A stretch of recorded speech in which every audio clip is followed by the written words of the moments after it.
इस समय दो ध्रुवों के इर्द गिर्द हम अपने राजनीतिक विमर्श को लाना चाहते हैं। एक है हिंदुत्व का विमर्श और दूसरा है धर्मनिरपेक्षता का विमर्श। एक तीसरा विमर्श भी है, वो है सर्वधर्म समभाव का विमर्श। उसमें धर्म की सत्ता को स्वीकारते हुए धर्म के अंदर जो शुभ का पक्ष है उसको बेहतर बनाना, उसको अपने आचरण का आधार बनाना, जो गांधी के एकादश व्रत में था, जो इस्लाम में है, जो ईसाइयत में है, जो बुद्ध और नानक की सिखावन में है। ये जो तीसरा पक्ष है इसको हम एक तरह से उपेक्षित रख रहे हैं। भारत का जो मिजाज ही नहीं, दुनिया का मिजाज ऐसा है कि दुनिया में 7.5 अरब लोग हैं रामदत्त जी। कुल 1 अरब लोग अपने को नास्तिक कहने को तैयार हैं, कुल 1 अरब लोग। बाकी 6.5 अरब लोग किसी न किसी आस्था परंपरा के साथ अपने को जोड़ते हैं। कुछ प्रकृति पूजक हैं, जैसे अमेरिका के रेड इंडियन या भारत के आदिवासी, वो पेड़ को, पत्थर, पहाड़ को, नदी को माँ पिता तुल्य मानते हैं। कुछ एक व्यवस्थित धर्म परंपरा के साथ जुड़े हैं। दुनिया में सबसे ज्यादा लोग ईसाई धर्म को मानने वाले हैं, उसके बाद इस्लाम को मानने वाले हैं, उसके बाद हिंदू धर्म को, और चौथा बड़ा समूह बौद्ध धर्म को मानने वाला है। अब इन लोगों का राजनीति में क्या स्थान होगा, इन लोगों की राजनीति से क्या रिश्तेदारी होगी, इसको गांधी ने समझा था और बगैर सांप्रदायिकता को बढ़ावा दिए हुए उन्होंने कहा स्वराज का क्या मतलब, स्वराज का मतलब रामराज है। स्वराज का मतलब ऐसा राज जहां ईसा की सिखावन चलेगी, सेंट फ्रांसिस ऑफ असीसी का जीवन अपनाया जाएगा, जिसमें रहमत होगी हजरत मोहम्मद की बताई हुई, और हम एक दूसरे के साथ हमदर्दी रखेंगे। ये जो आज का विमर्श है, आप देखें, हम लोग कहते हैं, मैं भी कहता हूं लोकतंत्र बचाओ संविधान बचाओ। लोकतंत्र का हमारी जिंदगी में सार्थक अर्थ क्या है, हमारी रोजी रोटी से लोकतंत्र का क्या रिश्ता है, ये हम नहीं बता पाते। हम चुप हो जाते हैं, हकलाने लगते हैं। संविधान में क्या खतरा है, संविधान ने हमको अभी तक क्या दिया है। ये जो करीब 1/3 भारत निरक्षर है, निर्धन है, उसको तो इस संविधान का कोई महत्व नहीं मालूम जब तक हम कहें कि संविधान का मतलब है आपकी रोजगार की गारंटी, आपको भूख से मुक्ति, आपको उत्पीड़न से मुक्ति। जैसे दलितों के बीच का एक हिस्सा जो सजग है, वो संविधान बचाओ को आरक्षण बचाओ के रूप में सुनता है और वो कहता है अगर ये खत्म हो जाएगा तो हमारा आरक्षण खत्म हो जाएगा। वैसा आम लोगों को समझाने वाला मुहावरा जो आध्यात्मिकता और सांप्रदायिकता का अंतर कर सके, उस मुहावरे की जरूरत है। हमने उस मुहावरे को, यही तो मैं कह रहा हूँ कि ये जिम्मेदारी किसकी थी कि जो इस विकल्प को लोकतंत्र, संविधान, सर्वधर्म समभाव और स्वराज, इन चारों बातों को लेके आम आदमी को उसके लिए समझाया जाता, तो जिससे आज जो है कि लोगों के बीच में यह है कि हम आपको 5 किलो राशन दे रहे हैं, हम आपको शौचालय दे रहे हैं, हम आपको मकान दे रहे हैं, हम आपको गैस सिलेंडर दे रहे हैं, हम आपको 2000 रुपए पेंशन दे रहे हैं, और आपको लोकतंत्र से या संविधान से आपका क्या मतलब, हम आपको दे रहे हैं, मोदी की गारंटी है वो दे रहे हैं, बाकी आपसे क्या मतलब। तो हम तो उस मतलब हमारी अपनी विफलता से क्या हमने कोई सबक सीखा है? आप इन लोगों के साथ नहीं, अभी तक सबक नहीं सीखा है। हम अभी तक भारतीय जनता से जुड़ने का रास्ता नहीं बना पाए हैं। भय के आधार पर हम लोगों को जोड़ रहे हैं कि देखो ये अगर आ गए तो तुम्हारा जीना मुश्किल हो जाएगा, तुम्हारी आजादी खतरे में पड़ जाएगी। लेकिन हमको ये काम करना पड़ेगा। इसको कहते हैं राष्ट्र निर्माण की राजनीति, पॉलिटिक्स ऑफ नेशन बिल्डिंग, जो चुनाव की राजनीति से जुड़ता है लेकिन चुनाव की राजनीति से बड़ा होता है। और हम लोगों ने पिछले दिनों में देखा होगा, खास तौर पर 1984 के बाद, सिखों की हत्या के बाद, इंदिरा जी की दुखद हत्या के बाद जो राजनीति ने नई करवट ली, उसमें चुनावी समीकरण, वोट का जुगाड़ प्रथम और अंतिम लक्ष्य हो गया। दूसरी तरफ ऐसे लोग भी राजनीति में रहे जिन्होंने वोट के जुगाड़ के अलावा अपने सामाजिक आधार की पुष्टि का भी काम किया, और उस सामाजिक आधार को उन्होंने हिंदू, मुस्लिम, सिख के रूप में परिभाषित किया।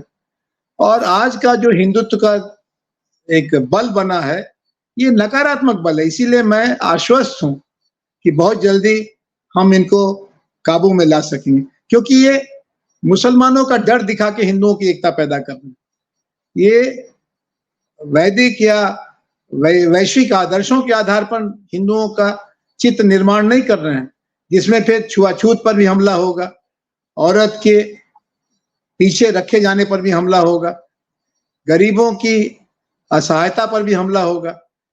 जो जैसा मैंने कहा कि स्वतंत्रता, समता और बंधुत्व, ये एक अलग तरह का बंधुत्व पैदा कर रहे हैं। हिंदू सॉलिडारिटी है, इसमें कोई शक नहीं, लेकिन वो मुसलमान के खतरे का भय बचा करके। देखो, औरंगजेब ने मस्जिद तोड़ दी थी, मंदिर तोड़ दिया था, आज के मुसलमान आतंकवाद फैला कर रहे हैं, संसद पर हमला कर दिया, कश्मीर को अलग करने की कोशिश कर रहे हैं। ये सब ऐसा विमर्श पैदा करते हैं जो मध्यम वर्ग और निम्न मध्यम वर्ग को आतंकित करता है। नहीं, ये भी है, और शायद जो दुनिया में इस्लाम के नाम पर कुछ आतंकवाद या कट्टरता बढ़ रही है, उसका भी उपयोग ये हिंदूवादी शक्तियां अपने पक्ष में करती हैं, वो उसका भी निश्चित तौर पर कर रहे हैं, लेकिन वो भी उसका भी पूरा चित्र दुनिया के, जो दुनिया का हाल है, उग्रवाद या आतंकवाद तो नहीं चल सकता किसी भी धर्म का, चाहे इस्लाम हो, चाहे क्रिश्चियनिटी हो, चाहे हिंदुत्व हो। बिल्कुल ठीक बात है। इसीलिए उग्रवाद का जो व्यवस्था में तो सबको आना पड़ेगा ना। नहीं, दुनिया हमारे लिए एक कम्युनिटी ये नहीं कर सकती कि हमारे लिए हमारा धर्म ग्रंथ ही सर्वोपरि है, और तो दूसरी कम्युनिटी भी फिर आके कहने लगती है। ये एक अल्पसंख्यक मानसिकता का नतीजा होता है। जो भी अल्पसंख्यक होते हैं वो अपनी अस्मिता को हमेशा धर्म के आधार पर सुरक्षित करने की कोशिश करते हैं। नतीजा ये है कि तुर्की का जो मुसलमान है वो मौलाना और मुल्ला के लिए उतना आग्रही नहीं है। क्यों? क्योंकि तुर्की में अन्य किसी धर्म की चुनौती नहीं, इस्लाम बनाम इस्लाम का मामला है। जो ईसाई लोग हैं, आप जानते हैं आयरलैंड में अभी भी कैथोलिक और प्रोटेस्टेंट का खूनी संघर्ष चल रहा है, और ये 700 साल लंबी कहानी हो गई। इसी तरह से भारत में जो संकट है, इस संकट को हम धर्म के चश्मे से देख रहे हैं, क्योंकि भारत का ताजा अनुभव भारत के बंटवारे का है, और उस अनुभव को जो लोग समझते हैं वो तो मानते हैं कि ये सत्ता का व्याकरण था, अंग्रेजी राज की शरारत थी, मुस्लिम और हिंदू मध्यम वर्ग का आत्मविश्वास का अभाव था। लेकिन जो नहीं जानते हैं वो तो यही समझते हैं कि ये मुसलमान नहीं होते तो अलगाववाद नहीं होता। अलगाववाद असम में भी चल रहा है, उल्फा में तो मुसलमान नहीं है, परेश बरुआ न मुसलमान है, न सिख है, न ईसाई है, लेकिन वो असम को वो United liberation front of Assam चलाते हैं। तो ये जो अलगाववाद की कहानी है, पिछले दिनों आंदोलन चल रहे थे अलग राज्य बनाने के, झारखंड में, उत्तराखंड में, इसमें हिंदू मुसलमान का मामला नहीं था, क्षेत्रीय विषमता का मामला था। जो तेलंगाना का आंदोलन चला उसमें भी मुसलमानों की कोई भूमिका नहीं थी। लेकिन हम ये जरूर देखते हैं कि कुछ आंदोलन बहुत ही निर्मम और बर्बर किस्म के आंदोलन धर्म की आड़ में चलते हैं, और उसके साथ हम कोई समझौता नहीं कर सकते, क्योंकि समाज को जंगल में बदलने में किसी की सहमति हो न हो, हमारी सहमति नहीं होगी। और यही बात राष्ट्रीय आंदोलन में गारंटी थी, यही बात गांधी के बाद के भारत का आधारशिला थी। हमने जितनी दूर तक समाज को सर्वधर्म समभाव से जोड़ने की जरूरत थी, उधर काम कम किया। आपको याद होगा कि भारत में इसके पहले भाषा को लेकर बड़ी लड़ाई थी, और भारत को बिखरने का खतरा था, द्रविड़स्तान की मांग थी, लेकिन हमने बहुभाषी केंद्र का प्रस्ताव, जो राष्ट्रीय आंदोलन का अपना एक आविष्कार था, उसको लिया। आंदोलन भी एक जमाने में बहुत चला था, और शायद आपके समकालीन लोग या आपसे पहले वाले नहीं, हम खुद अंग्रेजी हटाओ आंदोलन में विद्यार्थी के नाते जेल गए थे, और उसके 3 नाम रखे गए, भाषा आंदोलन, हिंदी आंदोलन और अंग्रेजी हटाओ आंदोलन। नतीजा क्या निकला कि देशी भाषाओं का महत्व फिर राष्ट्रीय और राज्य की राजनीतियों में हुआ। कन्नड़ और बंगला लोकसभा में और तमिल लोकसभा में बोली जाने लगी। जैसे ही आपने लोकसभा में केंद्र में बहुभाषीयता को आधार दिया, वो संकट खत्म हो गया। ऐसे ही आज भी भारत का समाधान बहुधार्मिक राष्ट्रीयता के निर्माण में है। बहुधार्मिक राष्ट्रीयता की नींव राष्ट्रीय आंदोलन रख चुका है सर्वधर्म समभाव का आचरण करके। विनोबा ने अपनी जिंदगी का आधे से ज्यादा विभिन्न धर्मों के महाग्रंथों का सरल भाषा में प्रस्तुतिकरण करने में लगाया, गांधी जी के मार्गदर्शन में। गांधी ने स्वयं बारी बारी से ईसाइयों का, हिंदू कट्टरपंथियों का और मुस्लिम कट्टरपंथियों का मुकाबला किया और उसके बदले में एक उदार और समावेशी आध्यात्मिकता का रास्ता बनाया, और वो आज भी गांधीवादियों की पूंजी है। लेकिन गांधीवादियों की जिम्मेदारी थी कि उसको समाज की, हाँ जी हाँ, बताइए गांधीवादियों उनकी ये जिम्मेदारी थी कि उसको समाज की पूंजी बनाते। जैसे कम्युनिस्टों ने वर्गहीन समाज के सपने को पार्टी की विरासत माना, लेकिन समाज में नवदौलतिया वर्ग को पैदा होने दिया, बढ़ने दिया। नई आर्थिक नीति से समझौता किया बुद्धदेव भट्टाचार्य ने, तो न घर के रहे न घाट के रहे। वैसे ही समाजवादियों ने राम मनोहर लोहिया का वारिस होने के बावजूद, नरेंद्र देव का वारिस होने के बावजूद, रामायण की जो व्यापकता थी, इंडोनेशिया के मुसलमान भी रामायण गाते हैं और कुल्लू और मनाली के पहाड़ी भी गाते हैं, और दक्षिण में भी रामायण है और उत्तर में भी रामायण। लेकिन ये जो विविधता थी, इस विविधता को समझने का काम जो कहते हैं सांस्कृतिक राजनीति, कल्चरल पॉलिटिक्स, जो बसवन्ना से शुरू हुई, जो कबीर से शुरू हुई, जो नानक से शुरू हुई, जो सूफी संतों की विरासत है, उसको हम लोगों ने किसी और के जिम्मे छोड़ दिया। ये जो कोई और हुआ वो बहुत ही आग्रही, मध्यकालीन इतिहास से आतंकित और मुस्लिम विरोधी है। और इस समय उसी के हाथ में जो आप गांधी ने जो मॉडल दिया, और गांधी जिसके लिए जिए और गांधी जिसके लिए मरे, तो देखिए गांधीवादियों की कोई अलग टोली, कोई अलग एनजीओ ये काम नहीं कर सकता जब तक कि राजनीतिक जो मेन स्ट्रीम पार्टियां हैं, तो उसको तो कांग्रेस ने भी छोड़ दिया एक तरह से, और जो अपने को समाजवादी लोहिया के अनुयायी कहते हैं उन्होंने भी छोड़ दिया। तो वो तो अनाथ हो गई ना वो धारा, और उसी के बिल्कुल ठीक बात। देखिए आपने राजनीति की परिभाषा कुर्सी नीति तक कर दिया। राजनीति का जो व्यापक अर्थ था वो राष्ट्र निर्माण था, सभ्यता निर्माण था, मानवता निर्माण था। गांधी ने इसीलिए कहा था कि हमारी आजादी का सदुपयोग हम दुनिया को बेहतर बनाने में करेंगे। भारत का दायित्व पूरी दुनिया को लेकर के, भारत खाली अपने लिए आजाद नहीं होने जा रहा है। वो बात हमने छोड़ दिया। पहले हम खाली अपने भूगोल में सिमट गए, फिर अपने वोट आधार में सिमट गए। जहां हमको वोट नहीं मिलता उसके बारे में हमारा कोई सरोकार नहीं रह गया, और राष्ट्रीयता का सारा दायित्व, राष्ट्र निर्माण की सारी जिम्मेदारी आरएसएस के पास चली गई। वामपंथियों ने तो राष्ट्र को एक तरह का बुर्जुआ कंसेप्ट, पूंजीवादियों का षड्यंत्र जैसा बता दिया। वो था जरूर, अपने बाजार को सुरक्षित रखने के लिए पश्चिमी यूरोप के पूंजीपतियों ने ट्रीटी ऑफ वेस्टफेलिया 1648 में लागू किया, लेकिन राष्ट्र का एक दूसरा आधार भी था जिसके लिए भगत सिंह, चंद्रशेखर आजाद से लेकर सुभाष और बाकी ने अपनी जान गंवाई, और गांधी ने अपना जीवन समर्पित किया। कस्तूरबा की और महादेव देसाई की जेल में मौत हुई। उस राष्ट्र का जो अपने अधिकतम आधार के रूप में मानवता का इस्तेमाल करता है, सभी धर्मों के श्रेष्ठ तत्वों का इस्तेमाल करता है, उस राष्ट्रीयता की कहानी हमने अधूरी छोड़ दिया। आज फिर उसी कहानी को वापस लाने की जरूरत है। देखिए सारी दुनिया में इस समय कट्टरता का दौर चल रहा है।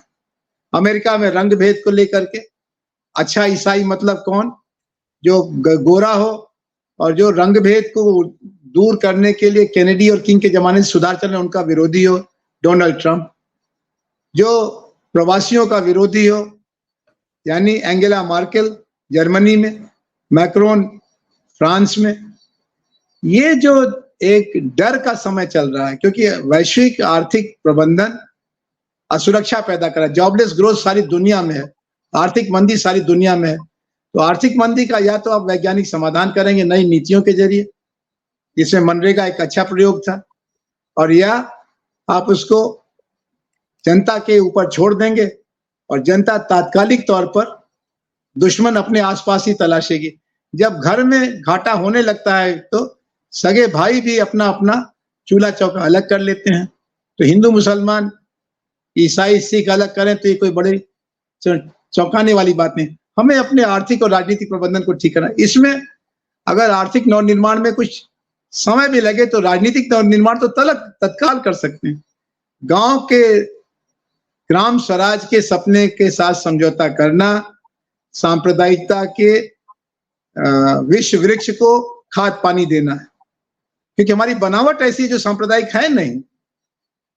जो गांव हैं, जो शहर हैं, जो प्रदेश हैं, उनमें एक भाषा विशेष का महत्व है, एक समुदाय महत्व विशेष का महत्व है, एक परंपरा विशेष का महत्व है, और उसको अगर अपने प्रबंधन का अधिकार दिया जाए।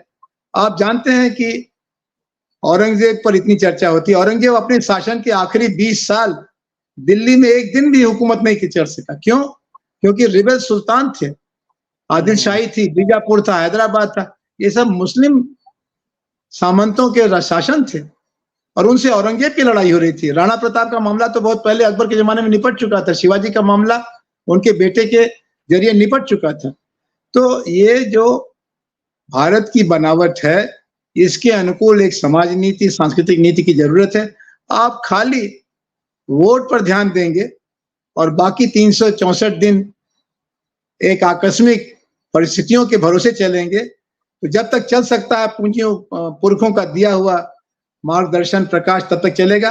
आपने नया प्रकाश नहीं पैदा किया और इससे जो नई पीढ़ी है वो आतंकित और आत्मविश्वास विहीन हो रही है और उसको अपने पड़ोस में दुश्मन खोजने की जरूरत पड़ रही है। हमारी बेरोजगारी का कारण क्या है? तो सवर्ण लड़का लड़की कहता हमारी बेरोजगारी के कारण दो है, एक आरक्षण की नीति है और दूसरा ये बहुदेशी कंपनियां हैं। ये बहुत अनुचित चिंतन है, निष्कर्ष है, लेकिन इसका मुकाबला करने के लिए कोई सामने नहीं आता। हिंदुओं की दुर्दशा का कारण क्या है? हिंदुओं की दुर्दशा का कारण छुआछूत नहीं है, जाति प्रथा नहीं है, औरतों का पिछड़ापन नहीं है, मुसलमान है, ईसाई है। 200 बरस अंग्रेजों का राज था और भारत में आज भी 4% से ज्यादा ईसाई नहीं है। धर्मांतरण राज्य सत्ता के बल पर नहीं होगा। 600 साढ़े 600 साल सुल्तनत से लेकर के मुगलों का शासन रहा और भारत में अभी भी 14% से ज्यादा मुसलमान नहीं है। लेकिन डर ऐसा है कि अरे तुम नहीं जानते हो, ये 5 और 25 वाले लोग हैं और 2030 तक, 2040 तक, 2050 तक भारत अल्पसंख्यक हो जाएगा, हिंदू खतरे में पड़ जाएगा। अब इसका क्या समाधान? इसका समाधान तो वैज्ञानिक और तर्कसंगत ही होगा। इसमें पार्टियों को भी लगना पड़ेगा। खाली गांधीवादियों को इसका जिम्मा देना और गांधीवादियों का राजनीति से दूर रहना अंतर्विरोधी हो गया। जी, आपने बहुत अच्छा विश्लेषण किया। ये पूरा जो सामाजिक, राजनीतिक और आर्थिक परिदृश्य है भारत का, इसके लिए आपका बहुत धन्यवाद।